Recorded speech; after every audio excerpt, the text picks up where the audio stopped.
కొణిదెల పవన్ కళ్యాణ్ అమ్మ కడుపున ఆఖరివాడిగా పుట్టిన అందరికీ మంచి చేయాలి, మేలు జరగాలి అనే విషయంలో ముందువాడుగా ఉంటాడు.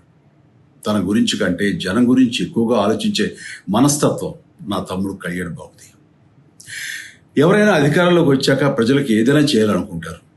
కానీ కళ్యాణ్ తన సొంత సంపాదనని కౌలు రైతులు కన్నీళ్లు తుడిచేందుకు ఖర్చు పెట్టడం, సరిహద్దు దగ్గర ప్రాణాలొడ్డి పోరాడే జవాన్ కోసం పెద్ద మొత్తం అందివ్వటం, అలాగే మత్స్యకారులు ఇంకా ఎందరికో తాను చేసిన సహాయం చూస్తుంటే ఇలాంటి నాయకుడు కదా జనాలకు కావాల్సింది అనిపిస్తుంది.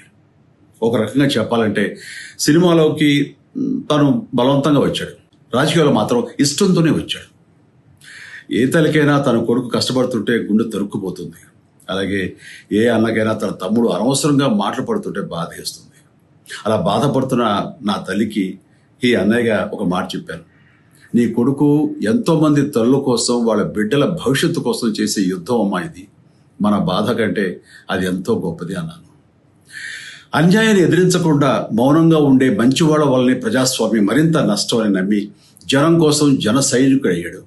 తాను బలంగా నమ్మిన సిద్ధాంతం కోసం తన జీవితం రాజకీయాల్లోకి అంకితం చేసిన శక్తిశాలి పవన్ కళ్యాణ్. ప్రజల కోసం, రాష్ట్ర భవిష్యత్తు కోసం ఆ శక్తిని వినియోగించాలి అంటే చట్టసభలో అతని గొంతు మనం వినాలి. జనమే జయను నమ్మే జనసేనాని ఏమి చేయగలడో చూడాలంటే మీరు పిఠాపురం ప్రజలు కళ్యాణ్ని గెలిపించాలి. మీకు సేవకుడుగా, సైనికుడుగా అండగా నిలబడతాడు. మీకోసం ఏమైనా సరే కలబడతాడు. మీ కళ నిజం చేస్తాడు. పిఠాపురం వాస్తవ్యులకు మీ చిరంజీవి విన్నపం, గాజు గ్లాసు గుర్తుకి మీ ఓటు వేసి పవన్ కళ్యాణ్ని గెలిపించండి. జై హింద్.